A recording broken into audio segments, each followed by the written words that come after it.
नमस्कार दोस्तों, जय माता दी, जय माता लक्ष्मी। जैसा कि हम सभी को पता है कि नया साल चल रहा है अर्थात 2024 आ चुके हैं और 2024 की पहली एकादशी जो पड़ रही है उसको लेकर कुछ लोगों को संशय है।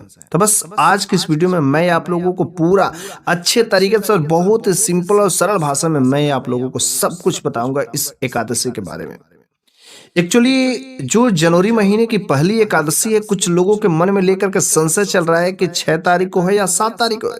इस बात में जो भी संशय है पूरा का पूरा मैं सब कुछ क्लियर कर दूंगा। आखिर एकादशी कब है, एकादशी व्रत कब से कब तक शुभ मुहूर्त बन रहा है, एकादशी कब से कब तक चढ़ रही है, एकादशी का पारण करने का समय क्या है, एकादशी की पूजा विधि क्या है और एकादशी के दिन किसकी पूजा करें और कौन सा ऐसे कार्य है जो करने चाहिए और नहीं करने चाहिए, इन सब चीजों के बारे में मैं बहुत विशेष तरीका से आज के इस वीडियो में मैं आप लोगों से बात करूंगा। वैसे साल की 2024 की जो पहली एकादशी है उसमें जो लेकर के संशय चल रहा है बस मैं उसी को क्लियर करना चाहता हूँ। सबसे पहले इस बार की जो दसवीं पड़ रही है, दसवीं 6 जनवरी दिन शनिवार को है, लेकिन जो एकादशी है हमारे 7 जनवरी के दिन ही पड़ रही है। क्योंकि 7 जनवरी के दिन का यदि उसका समय देखा जाए 11 का कब से कब तक समय लग रहा है, इस चीज को भी जानना बेहद जरूरी है। 7 जनवरी के दिन प्रातः काल में 12:44 से शुरू हो रही है। ठीक है, 12:44 पर शुरू हो रही है और जो है पूरा का पूरा दिन 7 जनवरी को रहेगा। फिर से शाम के समय में अर्थात अगले दिन 8 जनवरी दिन सोमवार को 12:48 पर यह समाप्त हो जाएगा। इस तरीके से देखा जाए पूरा का पूरा जो है 7 जनवरी वाला दिन 11 का प्रभाव रहेगा। तो 7 जनवरी के दिन ही एकादशी का व्रत करना बहुत ही शुभ रहेगा। हर साल यह एकादशी पड़ती है, लेकिन जो जनवरी महीने की पहली एकादशी पड़ती है वह होती है सफला एकादशी। हर साल में पूरे के पूरे 24 एकादशी, एक शुक्ल पक्ष का एक कृष्ण पक्ष का एकादशी एक महीने में, तो 12 महीने में 24 एकादशी का व्रत करने को मिलते हैं। लेकिन जिस महीने में अधिक मास पड़ जाते हैं उसमें 25 भी हो जाते हैं और 26 भी एकादशी पड़ जाते हैं। और हर साल जो पौष मास के कृष्ण पक्ष की जो एकादशी होती है वह होती है सफला एकादशी। इसलिए कारण से हम सभी लोगों को जानना अति आवश्यक कि सफला एकादशी का दिन कब था। तो हम सभी को पता चल गया होगा कि सफला एकादशी हमारा 7 जनवरी को ही मनाया जाएगा और 7 जनवरी के दिन व्रत करें। 7 जनवरी के दिन व्रत करने से जो भी भक्त होते हैं उस दिन जो है व्रत करें और उसके जो कुछ भी विधि विधान है उसको नियम पूर्वक करें। लेकिन इस दिन जो किसकी पूजा की जाती है, भगवान विष्णु और माता लक्ष्मी की पूजा की जाती है। एकादशी का व्रत होता ही है भगवान विष्णु को प्रसन्न करने के लिए और सभी भक्तगण भगवान विष्णु और माता लक्ष्मी को प्रसन्न करने के लिए ही करते हैं, क्योंकि सबकी चाह यही रहती कि हमारे घर में माता लक्ष्मी का आगमन हो, धन धान की कभी कमी नहीं हो, हमारे परिवार में सुख शांति हमेशा बना रहे। और जब भगवान विष्णु की कृपा के पात्र बन जाते आपके परिवार में सुख शांति समृद्धि हमेशा बना रहता है। साथ ही साथ माता लक्ष्मी भी आपके घर में अगर आ जाती हैं तो आपके घर में आर्थिक तंगी कभी हो ही नहीं सकता। आपके घर में चाहे धन संबंधित दिक्कतें हो, चाहे आर्थिक तंगी चल रही हो, पैसों की समस्या हो, कर्ज में डूबे, कोई भी समस्या हो, बस यदि सही तरीके से एकादशी का व्रत करते हैं, साल का जो पूरे के पूरे 24 एकादशी पड़ते हैं उन पूरे एकादशी का व्रत करते हैं तो आपके बहुत ही अधिक जो पुण्य के पात्र बनते हैं। जिसमें से पहली एकादशी जो 2024 की है वह सफला एकादशी। तो आप जो 7 जनवरी के दिन इस एकादशी को करने का शुभ समय आप जो है शुरुआत कर सकते हैं। ठीक है, सभी व्रत करने वाले व्रतधारियों से मेरी एक अनुरोध है कि अगर आप जो भगवान विष्णु के भक्त हो और माता लक्ष्मी का अस्थायी निवास आप अपने घरों में चाहते हैं तो कम से कम इस वीडियो को लाइक जरूर कर दीजिए। साथ में आप जो जय माता दी या जय माता लक्ष्मी या भगवान विष्णु के बीच मंत्रों को आप कमेंट बॉक्स में लिख सकते हैं। ओम नमो भगवते वासुदेवाय नमः। ठीक है, तो इस तरीके से एकादशी का व्रत हमारा 7 जनवरी को मनाया जाएगा। लेकिन रह गई बात आखिर एकादशी व्रत करने के बाद जो है इसका जो पारण का समय है, पारण कब करें, क्योंकि पारण का समय जो है 8 जनवरी दिन सोमवार को, एकादशी 7 जनवरी दिन रविवार को पड़ रही है, तो 8 जनवरी को पारण का समय बना। तो आखिर पारण कब करें? कुछ लोग तो सुबह में यूं ही कर लेते हैं, लेकिन नहा धो करके अच्छे से नहा करके फ्रेश होकर के आपको पारण करना है। और पारण करने का जो शुभ समय है 7 बज करके 50 मिनट से लेकर के 9:20 तक आप इस समय के बीच में आप पारण कर सकते हैं। भगवान विष्णु का ध्यान करते हुए सबसे पहले आप पूजा पाठ करें, पूजा पाठ करने के बाद ही आप पारण करना। ठीक है, जब आप एकादशी का व्रत करते हैं तो भगवान विष्णु को प्रसन्न करने के लिए खास तरीके से पीला वस्त्र ही धारण करें, और माता लक्ष्मी को प्रसन्न करने के लिए आप जो है लाल रंग की चुनरी या लाल वस्त्र धारण करते हैं तो बहुत ही अच्छी जो है कृपा के पात्र बनते हैं। इस कारण से आप पीला, लाल, गुलाबी ऐसे रंग वस्त्रों का यदि धारण करते हैं तो उनकी कृपा के पात्र बन जाते हैं। और जो भी भक्त इसका व्रत करते हैं और स्नान ध्यान करना बहुत ही जरूरी, क्योंकि ठंडी का मौसम चल रहा है, सर्दी का मौसम चल रहा है, और सर्दी के मौसम में बहुत सारे ऐसे भी लोग होते हैं जो काफी दिन तक स्नान ही नहीं करते। लेकिन स्नान नहीं करने से आपके शरीर में अनेक प्रकार की बीमारियां भी ग्रसित हो सकते हैं। लेकिन एकादशी के दिन अगर आप एकादशी का व्रत करते हैं तो सुबह सबसे पहले नहा धो करके फ्रेश होकर के आप जो है पूजा पाठ करें, भगवान विष्णु की, माता लक्ष्मी का आरती करें और भोग लगाए। जैसा भी आपको इच्छाएं हो, जो मनोकामनाएं हो, आप सभी मनोकामनाओं को उनसे कहिए, बिलक करके कहिए। और एकादशी के दिन जो नहाने खाने के बाद जो सुबह से लेकर के शाम तक ऐसा भी मान्यता के अनुसार है कि यदि कोई व्यक्ति या कोई व्रतधारी दान भी करते हैं तो दान करने का भी बहुत ही ज्यादा फल मिलता है। लेकिन कौन कौन सा चीजें दान करें, क्या काम करना चाहिए, इन सब चीजों को भी जानना बहुत ही जरूरी होता है। तो चलिए अब हम लोग बात कर लेते हैं आखिर एकादशी, जो सफला एकादशी 7 जनवरी का दिन, रविवार के दिन ऐसे कौन सा कार्य करने चाहिए कि उन कार्य को करने से भगवान विष्णु और माता लक्ष्मी का विशेष कृपा के पात्र बनते हैं। ठीक है, आप जो प्रदोष काल के समय, शाम के समय आप इस कार्य को कर सकते हैं, और इस काम को करने से भगवान विष्णु और माता लक्ष्मी आपके घर की, आपके साथ में जो चली आ रही दरिद्रता है, जन्मों जन्मों की कंगाली है, तुरंत खत्म हो जाती है। क्योंकि जब आपका भाग आपके साथ में नहीं होता ना, कुछ भी अच्छा ही नहीं होता। सब काम चाहते हुए कुछ नहीं पता, आपका काम होते होते बिगड़ जाता। और ऐसे अनेक प्रकार के आपके जीवन में दरिद्रता, कंगाली, पैसों की समस्याएं, तंग लेकर के चलते रहते हैं। लेकिन अगर आप इस प्रकार से दिक्कतों से परेशान हैं, आर्थिक तंगी से लेकर के परेशान हैं, घर में लड़ाई झगड़े होते हैं, आपका बेटा हो, बाप हो, पति पत्नी के बीच में कलह चलते रहते, परिवार में सुख शांति नहीं, तो आपको एकादशी का व्रत अवश्य ही करना चाहिए। और एकादशी व्रत करने के उपरांत जो इन कुछ खास काम है इनको भी अवश्य ही करें, क्योंकि इस काम को करने से क्या होता है कि आपके घर में सकारात्मक ऊर्जाओं का संचार होता है। और जहाँ पर सकारात्मक ऊर्जा रहती है वहाँ पर कोई नकारात्मक शक्तियाँ नहीं काम करती। जब नकारात्मक शक्तियाँ नहीं रहेंगी तो आपके घर में ना तो किसी प्रकार का कोई बीमारी, ना तो कोई ग्रह दोष, ना तो घर में कले, सारे के सारे कार्य सफल होंगे।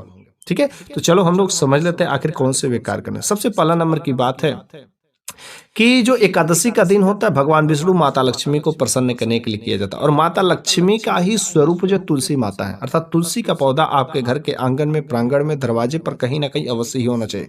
और तुलसी का ही एक ऐसा पौधा है कि जो पूजनीय पौधा होता है, और हिंदू धर्म में सभी लोग इसको पूजते हैं। और रविवार और मंगलवार के दिन इसको तोड़ा नहीं जाता। और इस बार की जो एकादशी पड़े रविवार के दिन, तो इसको छूना तो बिल्कुल ही नहीं है, ना तो इसको तोड़ना है और ना जल चढ़ाना है, क्योंकि इस दिन तुलसी माता भी व्रत में रहती हैं, इनका व्रत को तोड़ना नहीं है।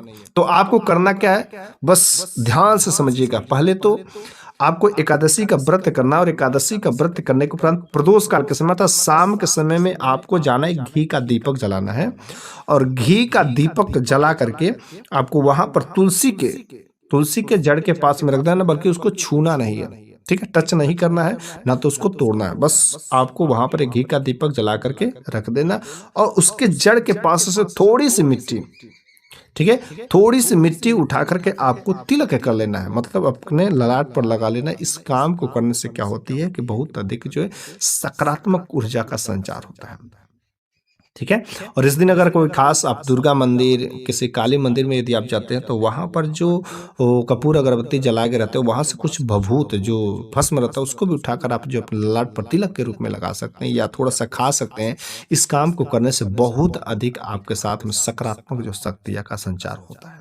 ठीक है, दूसरा नंबर के यदि काम की बात किया जाए तो इस दिन एकादशी का जो भी व्रत करते हैं तो शाम के समय में आप पीपल के वृक्ष के नीचे जाकर के एक घी का दीपक अवश्य ही जला सकते हैं, क्योंकि पीपल के वृक्ष में जो है भगवान वासुदेव का वास होता है। और भगवान वासुदेव अर्थात साक्षात पारब्रह्म विष्णु का निवास होता है। और जब विष्णु भगवान का निवास होता है तो आप वहां पर पीपल के वृक्ष के जड़ के पास में एक घी का दीपक जलाइए और उनसे प्रार्थना करिए, विनती करिए, जो कुछ भी मनोकामना है आप उनसे कहिए। इस काम को बार बार करने से क्या होता है कि भगवान विष्णु के जब आप कृपा के पात्र बन जाते हैं, भगवान विष्णु की जब कृपा आपके ऊपर पड़ जाती है, उसी दिन से आपके जीवन में सुख शांति समृद्धि आनी शुरू हो जाएगी। इस कारण से आप इन उपायों को करते रहिए, हमेशा करते रहिए। जब जब एकादशी आता है तो इन उपायों को करने से क्या होता है, आपके घर पर किसी भी प्रकार का कोई बुरी दोष नहीं लग पाता है। ठीक है। तीसरा नंबर का जो यह काम है, ये हर व्यक्ति को जो कुछ भी आपकी मनोकामनाएं हैं, बहुत सच्चे दिल से श्रद्धा भाव से आपकी मनोकामनाएं हो, काफी दिनों से कोशिश करें और वो मनोकामनाएं आपकी पूरी भी नहीं रहती, अगर आप इस उपाय को करते हैं तो वो मनोकामनाएं अवश्य ही पूरी हो जाती। बस करना क्या है, एकादशी के दिन, कोई भी एकादशी के दिन, ठीक है, आप इस उपाय को कर लीजिएगा। कैसे करना है, थोड़ा सा बारीकी से ध्यान से समझिए। आपको क्या करना है, एक मूली धागा लेना है, ठीक है, एक मूली धागा लीजिए और एक घी का दीपक लेना है, ठीक है, और उसमें एक बाती भी लेना है। तो एक मूली धागा, एक घी का दीपक लेकर के कहाँ जाना है, तुलसी के पौधे के पास में, क्योंकि इसको छूना भी नहीं है। लेकिन आप क्या काम कर सकते हैं, आप वहां पर जाइए तो सबसे पहले उस घी के दीपक को वहां पर जला दीजिए, प्रज्वलित करिए। घी का दीपक प्रज्वलित करने के बाद वहां पर आपकी मनोकामनाओं को बोलना है, ठीक है, और भगवान विष्णु के बीज मंत्रों को वहां पर बोलना है। ओम नमो भगवते वासुदेवाय नमः, ठीक है, कम से कम 11 बार बोल दिए। 11 बार बोलने के बाद जो आपने मूली धागा लिया है, उस मूली धागा को बस सुबह से तुलसी से ऊपर ही ऊपर जो क्या करना है, 5 बार जो है बांध देना है। अपनी मनोकामनाओं को, अपनी इच्छाओं को आपको बोलते हुए और सच्चे दिल से बोलिएगा। ऐसा बोलिएगा कि हाँ, आपके बोलने में दर्द छुपा हुआ, अगर आपके बोलने में, आपकी आवाज में, और वह आवाज दिल से निकल रही होगी ना, वह तत्काल अगर आपकी जरूरत होगी, बिना उसके काम नहीं चल रहा होगा, तो वह सच्चे दिल से अगर आपकी आवाज निकल रही है तो अवश्य वह आपकी आवाज भगवान विष्णु तक पहुंचेगी। माता लक्ष्मी अवश्य आपके घर की दरिद्रता दूर करेंगे, जो वह मनोकामना है अवश्य ही पूरी करेंगे। इस काम को सभी व्रतधारियों को और सभी भक्तों को अवश्य करना चाहिए। अगर आपके घर पर तुलसी का पौधा है तो तुलसी के पौधे में जाकर के इस काम को अवश्य करें। इस काम को करने से अवश्य ही आपकी जो मनोकामनाएं जो रहती है, जो मनवांछित फल रहते हैं, वह मिलते हैं। ठीक है। तो अब अगला नंबर का जो काम है, यह एकादशी के दिन क्या करना चाहिए कि दान करने का भी विधि विधान होता है, क्योंकि दान करने से बहुत ही ज्यादा आपको फल मिलते हैं। तो एकादशी के शाम के समय आपको लाना है एक सफेद कपड़ा, ठीक है, एक सफेद कपड़ा लाना है और सफेद कपड़ा ला करके आपको चले जाना है अपने घर के पूजा स्थान पर। और पूजा स्थान पर जाने के बाद वहां पर आपको 2 लोटा चावल रखना है। ओके, 2 लोटा चावल उस सफेद कपड़े पर रखना है, 2 लोटा चावल और उसमें 2 इलायची रख देना है और उसको एक पोटली बना देना। और वहां पर बैठ करके आपको भगवान विष्णु के सामने आपको पूजा करना है, अगरबत्ती का दीपक जलाना है, और इस तरीके से आपको वहां पर इस सारे कार्य करना है। और भगवान विष्णु के बीज मंत्रों को पढ़ना है, माता लक्ष्मी के बीज मंत्रों को पढ़िए। इस तरीके से पढ़ने के बाद जो क्या करना है, आपको वहां से चले जाना। अगले दिन अर्थात 8 जनवरी दिन रविवार सोमवार के दिन आपको सुबह सुबह के समय ही आप उस पोटली को उठाइए और उस पोटली को उठा करके ले जाकर के किसी मंदिर में किसी जरूरतमंद व्यक्ति को दान में दे दीजिए। इस काम को करने से क्या होता है कि आपको बहुत अधिक फल मिलता है, लेकिन यह गुप्त दान होना चाहिए, किसी को पता नहीं होना चाहिए। गुप्त तरीके से करते हैं तभी इसका फल जो आपको ज्यादा मिलता है। यदि आप अधिक फल चाहना चाहते हैं, अधिक पुण्य प्राप्त करना चाहते हैं, तो इस प्रकार का गुप्त दान अर्थात चावल का गुप्त दान अवश्य करिए, ताकि किसी को पता नहीं चले। इस काम को करने से अगर किसी जरूरत की आपकी दुआ लगती है ना, तो अगर आप मंदिर में भी ले जाकर के दान कर देते हैं तो भी भगवान की जो बहुत विशेष कृपा के पात्र बन जाते हैं। ठीक है। तो इस तरीके से अगर एकादशी के दिन कोई भी व्यक्ति अगर इन उपायों को करता है, जो कुछ भी आज की इस वीडियो में मैंने उपाय बताए हैं, अगर सच्चे दिल से श्रद्धा भाव से उन उपायों को करता है, भगवान विष्णु की आराधना करता है, उनकी आरती करता है, माता लक्ष्मी को प्रसन्न करने के लिए उनके बीज मंत्रों को पढ़ता है और एकादशी का व्रत करता है, नियम पूर्वक उनके सभी नियमों का पालन करता है, सभी जो है व्रत करने के जो कुछ भी रूल एंड रेगुलेशन तो उनको कभी तोड़ता नहीं है, खान पान चीज़ों पर भी कंट्रोल रखता है, मांस मदिरा का इस्तेमाल बिल्कुल ही नहीं करना है, कभी तामसिक भोजन का भी इस्तेमाल नहीं करना। कोशिश करें कि यदि आप फल केवल खा करके रह सकते हैं, बार बार भी नहीं खाना, कैसा नहीं कि बार बार भैया आपको मुख जो है जूठा करना है। इन सब चीज़ों को ध्यान रखते हुए अगर कोई भी व्यक्ति एकादशी का व्रत करता है तो अवश्य उनके ऊपर जो माता लक्ष्मी और भगवान विष्णु का आशीर्वाद लगता है, और जिसके भी ऊपर भगवान विष्णु माता लक्ष्मी का आशीर्वाद लगता है उसके जीवन में 4 चांद लगने से कोई नहीं रोक सकता। तो इस तरीके से आज के इस वीडियो में मैंने आप लोगों के सभी संशय को दूर किया। एकादशी कब है, एकादशी के दिन क्या करें, कैसे पूजा करें, क्या उसका शुभ मुहूर्त है, पारण का समय क्या है, इन सब चीज़ों के बारे में बहुत ही विशेष तरीके से मैंने बताया है। और मुझे पूरा विश्वास है कि आपको इस प्रकार के वीडियो देखने में अवश्य रुचि रखते होंगे। ऐसा ज्ञान जान करके आपको बहुत ही खुशी होगी। इस कारण से कमेंट बॉक्स में आप जय माता दी, जय माता लक्ष्मी ज़रूरी लिखिएगा।